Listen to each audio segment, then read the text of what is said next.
राजधानी recording studio Belwatia. सनहिया music present DJ Kanchan Raj Hajipur Vaishali. ले ले जा दिल दहे जावा में सजाई दी हसे जावा में। ले ले जा दिल दहे जावा में सजाई दी हसे जावा में। तोहरा बिना साला रोवत रही हरदम भीतर करे जावा में।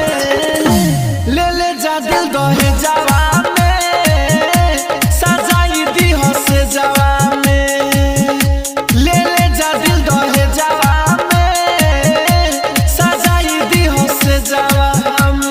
राजधानी रिकॉर्डिंग स्टूडियो बेलवतिया।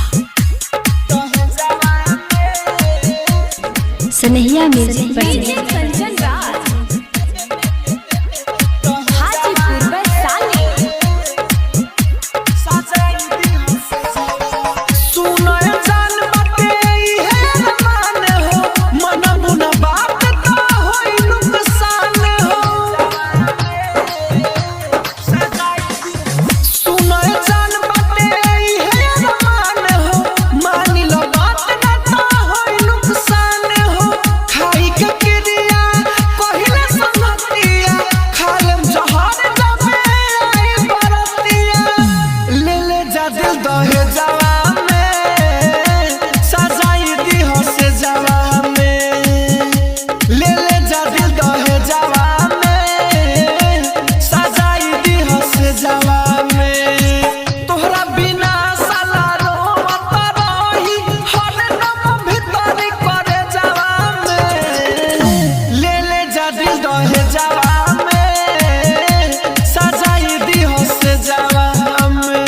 राजधानी रिकॉर्डिंग स्टूडियो बेलवतिया। सनहिया music present DJ Kanchan Raj Hajipur Vaishali. तोहसे जुड़ले बाटे नहीं एक तार हो सच कही जाना जिंदगी हो हमार हो। तोहसे जुड़ले बाटे नहीं एक तार हो सच कही जाना जिंदगी हो हमार हो। नइखे भरोसा कह छतिया दिखार हो कृष्णा राहुल बहुते करला प्यार हो। ले ले जा दिल दहे जावा में सजाई दी हसे जावा में।